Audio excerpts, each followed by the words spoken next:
Acts chapter 16 and verse 1. Then came he to Derbe and Lystra, and behold, a certain disciple was there, named Timotheus, the son of a certain woman, which was a Jewess, and believed, but his father was a Greek.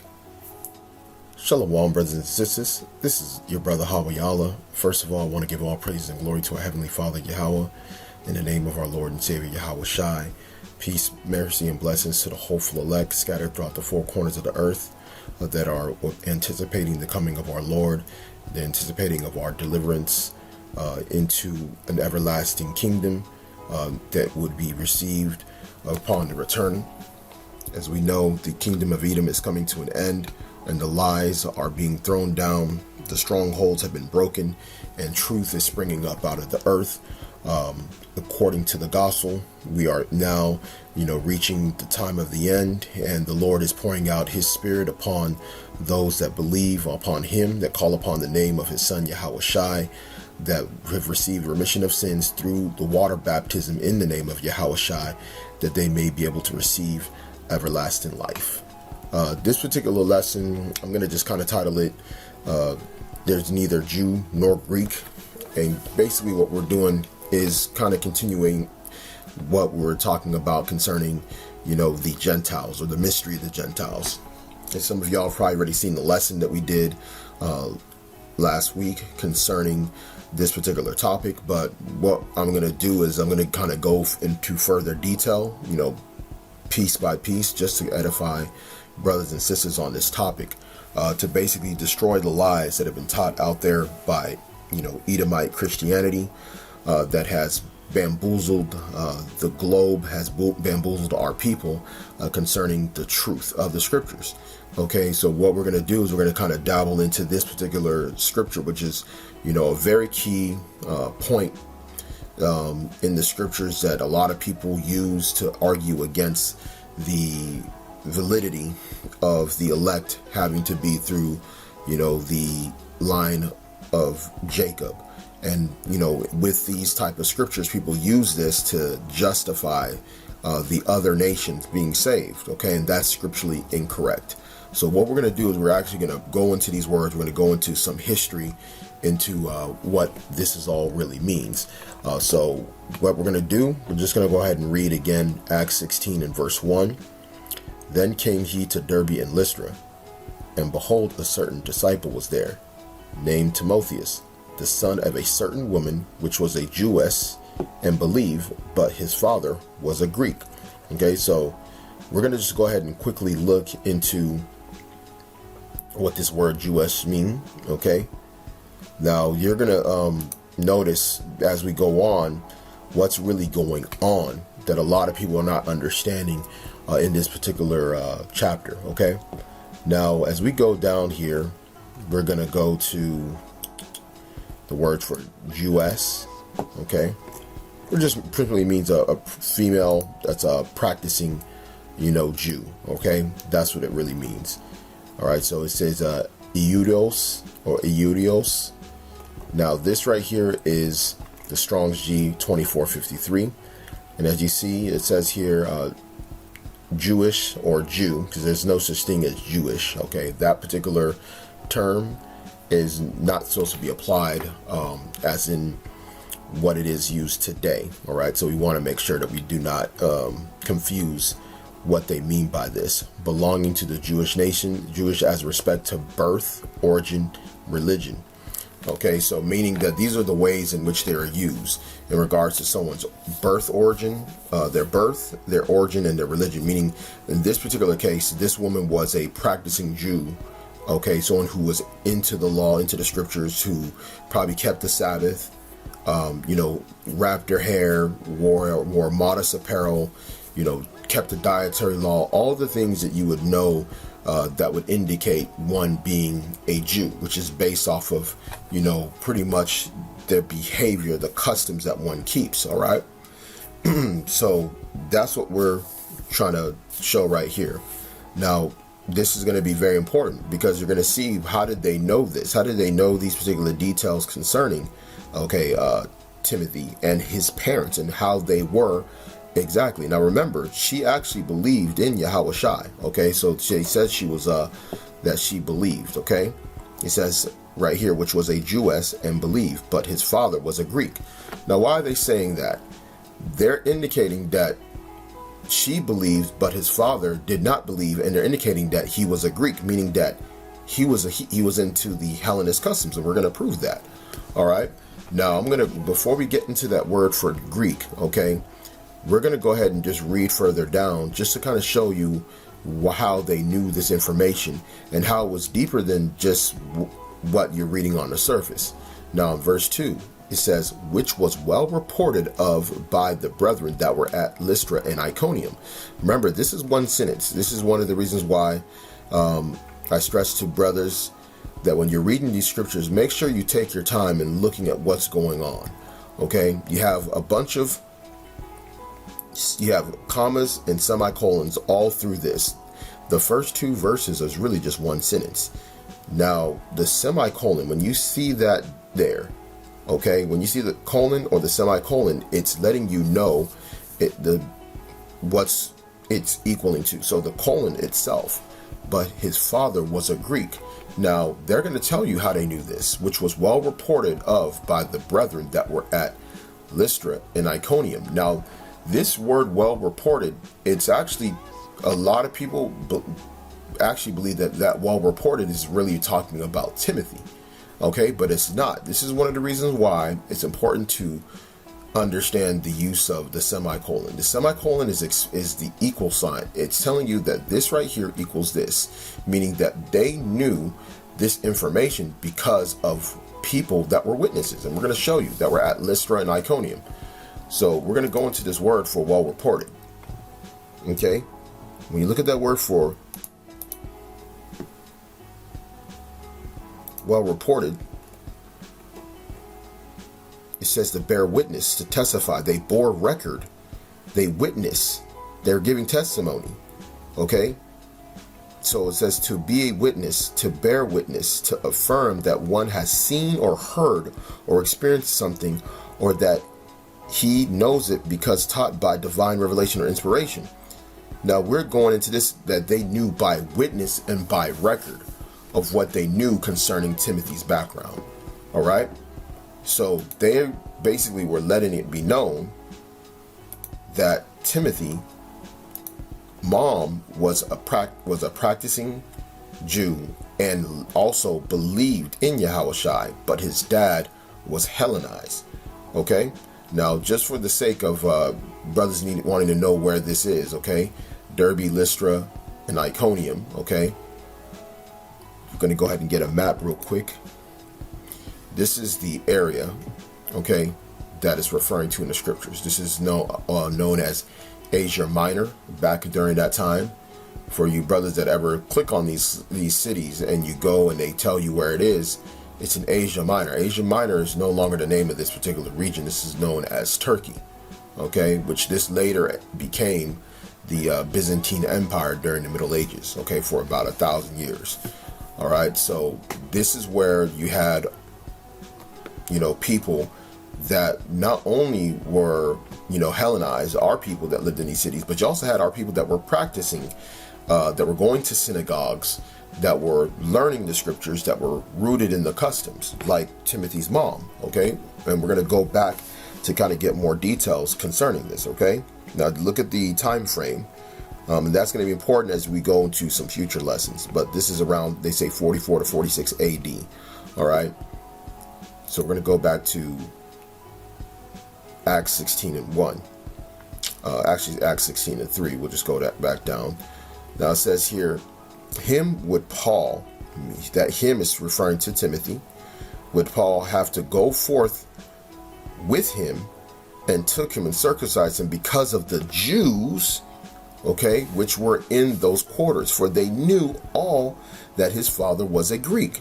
Now, this is what we know. We know that circumcision is for the Israelites only, for the sons of Israel. Okay, this was the covenant promise that was passed down from Abraham to Isaac and to Jacob, that the men would be circumcised. Now we do know, we'll do a further discussion on this whole circumcision issue, but for now we're going to go ahead and just focus on the aspect of neither Jew nor Greek.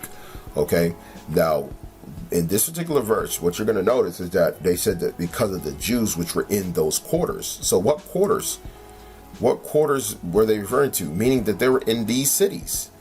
These were the people that were witnesses. They knew his dad's background. They knew that he wasn't circumcised based on his fact that his dad and his dad's background. So you see here, you have Derbe, Lystra, and Iconium. Okay, and those were the cities in which they knew about his background. Okay, now what we're going to do, okay, is we're going to go back to, we're actually going to go to the word for Greek. Okay, now remember, this is the Greek word. Okay, back then this speech was known as Koine Greek. Okay, now this particular word itself was used to describe those of our people that were not practicing the quote-unquote the Jews' religion, meaning they were not in the customs. So as you go on and you see here, it's going to be the Strong's G 1672. The word there is Helen or Helon, and we're going to go ahead and read it. Now we're going to show you that they're trying to throw people off by some of the stuff that they say. Okay, so we're just going to, for the sake of truth, we're just going to go ahead and read what they're saying, and we're going to prove in detail what they really mean. Okay, so it says here, a Greek either by nationality, whether a native of the mainland or of the Greek islands or colonies. Okay, in a wider sense, the name embraces all nations, not Jews. Okay, so all nations, not Jews, meaning the ones that were practicing, because that's the reason why Timothy's mom was not called, even though she lived in a Greek territory. Okay, she was a Jewess because of her custom. Okay, so in a wider sense, the name embraces all nations, not Jews, that made the language, customs, and learning of the Greeks their own, which is what Timothy's father was doing. Okay, and we're gonna further prove as this series goes on that these particular Greeks that they're referring to were actually Israelites that were Hellenized. Okay, the primary reference is to the difference of religion and worship. That's the main difference between Timothy's mom and dad, was the difference of their religion and worship, what they were practicing.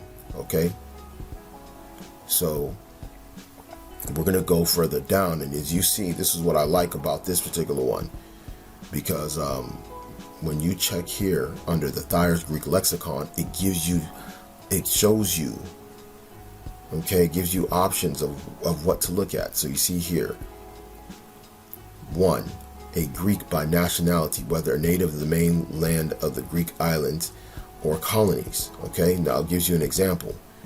Acts 18 and 17. Then all the Greeks took Sosthenes, the chief ruler of the synagogue, and beat him before the judgment seat, and Gallio cared for none of those things.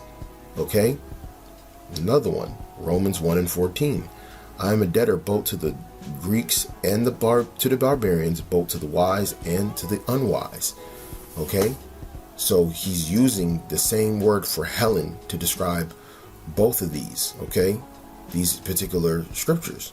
Okay, and this is referring to those that were Hellenized. Why is he a debtor to the Greeks? He's not a debtor to the to the Edomites. Okay, when we go into the covenant, the promises that we talked about before, we know that this is only for Israel.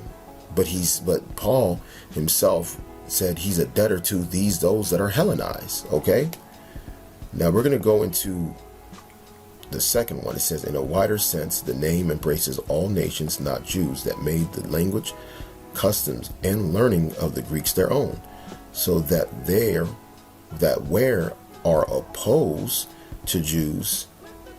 Okay, because this right there, if you look at this word, that word there is Hellenist. Okay, so that where Hellenists are opposed to Jews, the primary reference to the difference of religion and worship. Okay, that is the difference, not in their actual nationality, meaning that they were Israelites. The difference, even though they were both Israelites, the difference between a Jew and a Hellene, okay, were their difference in religion and worship. And you see that throughout the book of Acts, okay? Now, as you go on to John 7:35, very popular scripture. Then said the Jews among themselves, whither will he go, that we shall not find him? Will he go unto the dispersed among the Gentiles and teach the Gentiles? So that word there is actually Helen, and teach the Helen, meaning they were wondering, where will he go next? Is he going to go to the Hellenized, among the Hellenized, meaning among those Greeks, and teach them? Okay? Because if you look at this one right here, it says Gentiles instead of Greeks, but you got to go into the blue letter. This is why we stress, brothers, to go into the blue letter when you're studying at times. Because what you're going to notice is that this word Helen, Gentile, 7 times, the word Gentile shows up. Okay?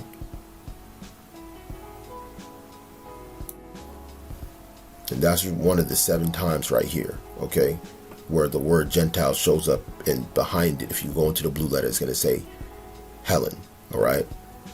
Another one is going to be Acts 11 and 20. So they're using this one. And some of them were men of Cyprus and Cyrene, which when they were come to Antioch spake unto the Grecians, preaching the Lord Yahawashi. Okay?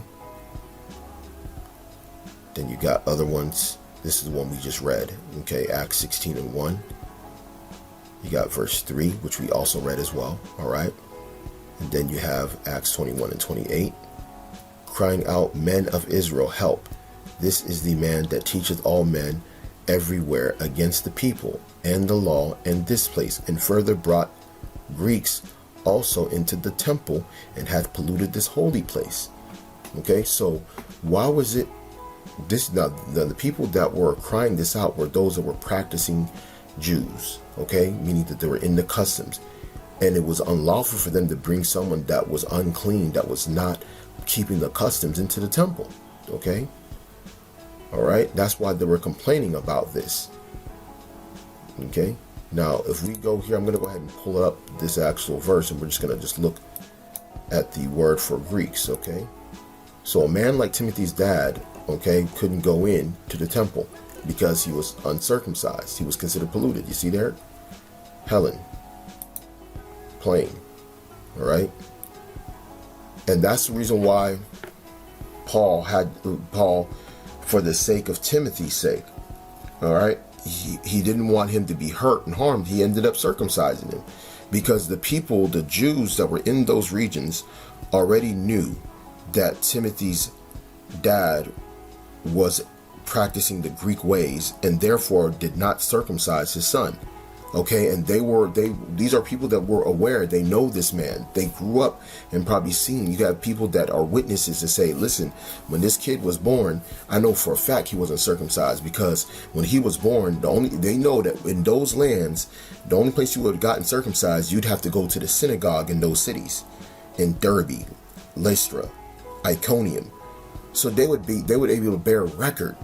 Okay, that's why it says they knew. They were witnesses. That's why I brought that out. They knew this about him. So what would have happened is that a lot of people don't understand when you go back into that time. Sometimes you got to jump inside the DeLorean, all right, and just go back in time and understand what's going on. If he went into those synagogues with them knowing that he had not been circumcised, that could have been harmful to him because of the fact you had those Jews, okay, those Jews that were in those areas that had not yet believed in Yahawashi. And these people were very strict on the law, even living in those regions like Asia Minor. Okay, now what we're going to do, we're going to continue just going on. For the sake of this, we're going to show a couple of more. I'm not going to go into these words. As you see, the pattern is already showing what it is. 1 Corinthians 1 and 22. For the Jews require a sign, and the Greeks seek after wisdom. Galatians chapter 3, 2 and verse 3. But neither Titus, who was with me, being a Greek, was compelled to be circumcised. So why is he calling him a Greek? Because Titus literally grew up the same way that Timothy did. But in this case, he was not compelled to be circumcised as Timothy was. Okay? So when they say that he's Hellen, meaning that his background is Hellen. Okay? But that doesn't mean that he's not an Israelite. That doesn't mean that he can't be a believer in Yahawashi. But we do know that a part of our people were being Hellenized for a course of centuries, up until the time of the ministry, okay, of the apostles. Okay, this is facts. Okay, so that's why we have to understand the correlation between all of this. Okay, so what we're going to do, okay, we're just going to kind of show you another thing. And this is from the Merriam-Webster's dictionary. Okay, and they still actually have this up to prove to you my last statement. Now, this word there is Hellenist, okay? As you know, the word ist just means pertaining to. It means that one who is. That's what it means. You know, you got like a gymnast, right? You got a gymnast. A gymnast is one who does gymnastics. Okay, so a Hellenist is one who practices Greek customs. Okay, that's what it means in the English. That word there in the Greek would have just been simply Hellene. So it's the same word, just used to basically emphasize that particular type of person. Now, as we look at the definition 1, a person living in Hellenistic times, okay, which is what our people were living through during the Greco-Roman period, okay, times, who was Greek in language, outlook, meaning in language they spoke the language, in outlook, meaning they saw their worldview was based off of a Greek identity and thought. Just like a lot of our people that think themselves to be American, they have an outlook of America, okay, as their own. That's the reason why over here in Babylon, you got our people that get very excited over what? July 4th. That's the outlook. They always say that, oh, my country, I'm a proud American. You know, you got people that run on movements that are based off of the identity of being a quote unquote American. Okay, and that's even amongst our own people. We know this. And way of life, but was not Greek in ancestry, meaning that these people were Hellenized, but they literally were not the original people that were called Greeks. They took on their identity, they took on their language, their outlook, and way of life. Plain. Now, here it is at the bottom of that, of part 1. Especially a Hellenized Jew. This proves that even Esau, in the Merriam-Webster's dictionary, which is considered the greatest modern day English dictionary of our time, they even know this. And they put it in the dictionary. They understood the history behind the Jews and the Greeks. That you had Hellenized Jews and you had Jews that were in the customs. Those were the two different sets of people that were being preached to during the time of Yahawashi and the apostles and the disciples. Okay? So we always have to keep that in frame of mind when it comes to this. Okay? So, you know, I mean, that right there is a dagger. Okay? That right there, there's no body who can get around that. This is what I would say to y'all brothers. Remember where you can get this information. When you're on the block, when you're talking to somebody who's telling you that all nations can be saved, and they're saying, well, what about the Greeks? And they throw out different scriptures on you. You have to know exactly where to go and how to break down this information to basically tear down that stronghold that's in their mind and give them a revelation that will actually have to rethink their position. And that may, just by tearing down their confidence in what was built in their mind, they will then have confidence in the truth of what you're teaching them. All right. So we're going to go ahead and finish it off with Galatians chapter 3 and verse 28. There is neither Jew nor Greek. Okay.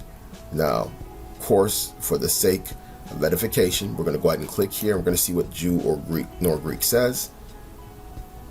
Okay. Same thing. All right, Iudaios, okay, which is the way they said Jew back then. And then you got Greek, Helen, okay.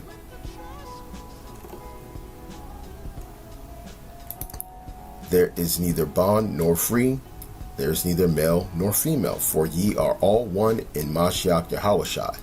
And if you be Mashiachs, then are ye Abraham's seed and heirs according to the promise. Okay?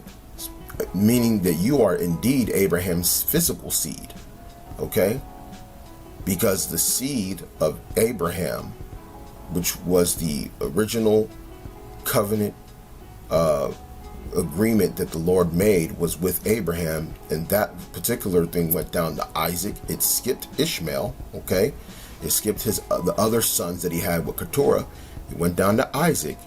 Then that same promise went down to Jacob and did not go to Esau, okay? Because the promise was going to go through Abraham, Isaac, Jacob, and Jacob's sons, okay? And his descendants, his sons and daughters. That's why it says male or female. Okay, so that's why Yahawashi, being the mediator, right, of a better covenant, is the one that you have to believe on, whether or not you were a practicing, okay, Jew in the law, okay, or whether or not you had grew up Hellenized. You still have access through faith in Yahawashi to what? To be heirs according to the promise. So hopefully that was edifying. And again, I want to give all praises and glory to Yahweh Hashem Yahawashi. Peace, mercy, and blessings to the hopeful elect. Shalom.